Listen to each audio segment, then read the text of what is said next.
these aren't necessarily Muslims. These are people who are converted in prison. About 18% at the last count of prisoners in New York State are Islamic.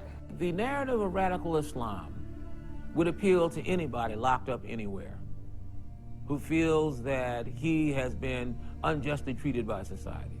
What's important to note is that, barring some other kinds of interventions in the prisons, this will grow. This will grow.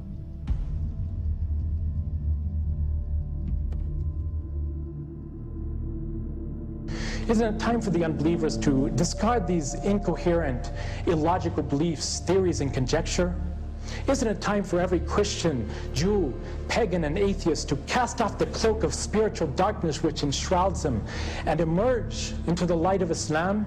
Have you ever stopped to think about what would happen if the Islamists won and their version of Sharia law was put into place?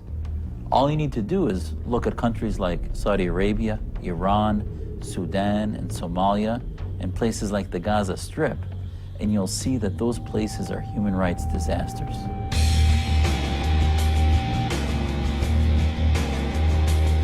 Across the world, we see that Christians are having a terrible time of it.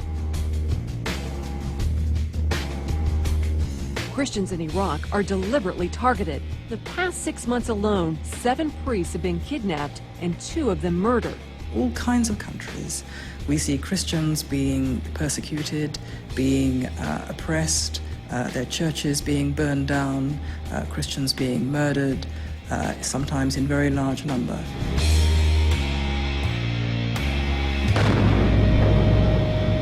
They were in the church for prayer when the car bomb went off.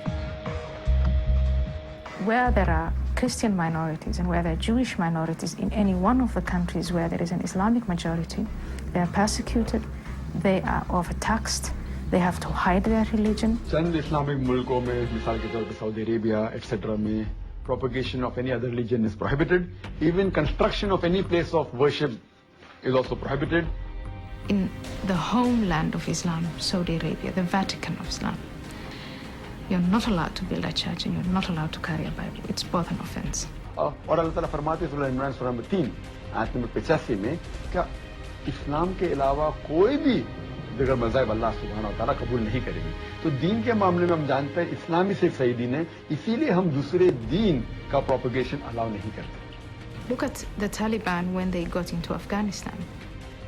They put out a fatwa to destroy the Buddha statues. That were there for hundreds of years and that were very valuable.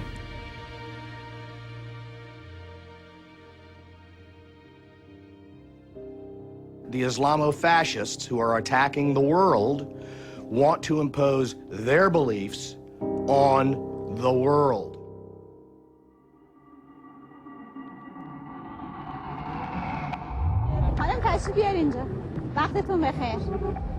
Not many people are aware of the fact that in Iran, you'll find the so-called modesty police patrolling the streets.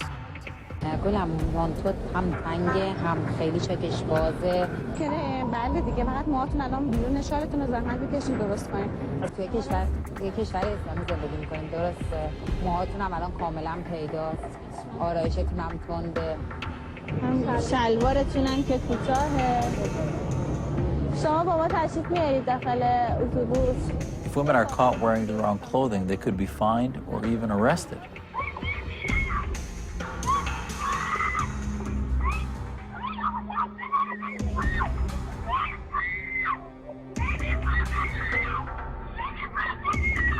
To women entering this shop in Tehran, a message saying all clothes sold here have been approved by the police.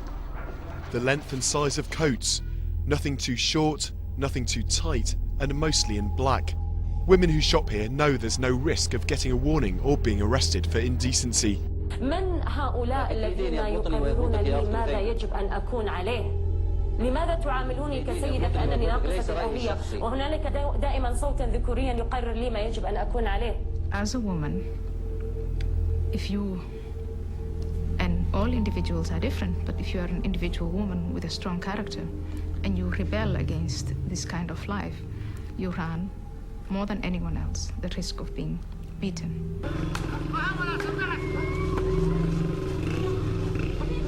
abused, your spirit being killed by your own family, by your own loved ones. ولا بد أن نعلم أن الضرب عقوبة شرعية لا يملك إنسان أن ينكره لأن الذي شرعه هو الذي خلق هذا الإنسان. هو لا شك أن الضرب هو يعتبر وسيلة من وسائل الإصلاح. قال لي أنا ماني جاي أضربك، أنا جاي أقتلك. ومسك في رقبتي وسدحني على الأرض وبدأ يخنق فيها بنظرات يعني.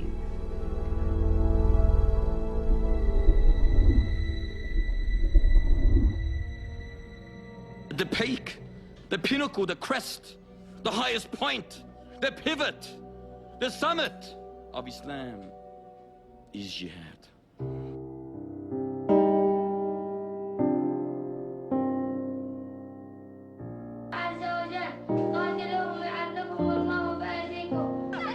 This is our intention, brothers and sisters, that we want to have children and offer them as soldiers defending Islam.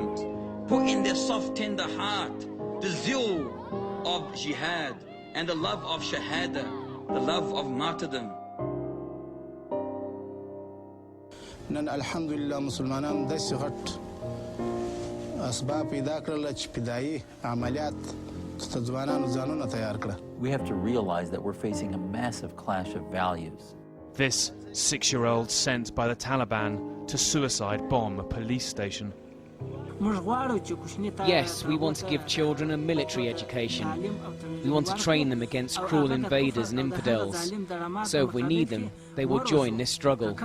We want to use children to behead infidels and spies, so they will become brave. 1 week, a home video showed up on the internet with children acting out a beheading scene.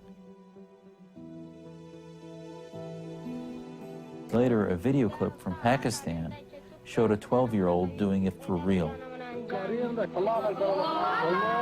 beheading a traitor to the Taliban.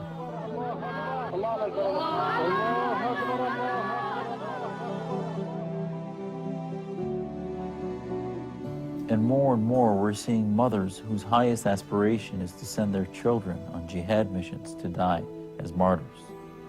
Farahat has sent 3 of her sons on suicide missions.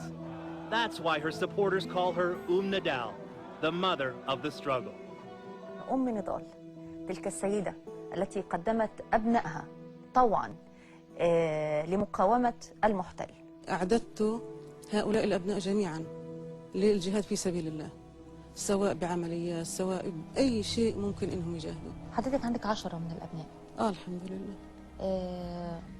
يعني إنه حد تاني كمان يغتال أو طبعا في موقع يذهب ولا قلبك يعني امتلأ بالأحزان ما تقدريش تستحملي حاجة زي كده؟ لا الحمد لله احنا مهيئين نفسنا. بقول لك أنا كل شيء أنا يعني مضحية بالجميع.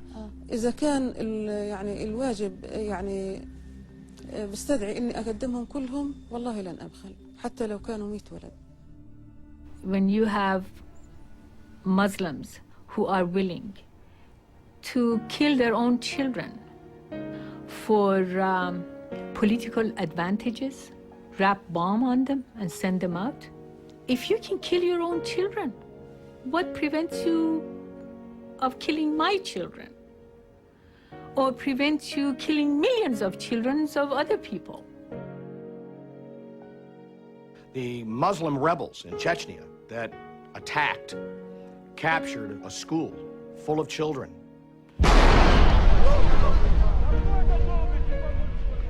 And then proceeded to slaughter the children when faced with certain death themselves is a perfect example of what exactly will take place in this country. Many families in Beslan are suffering the cruelest form of bereavement, the violent deaths of their children.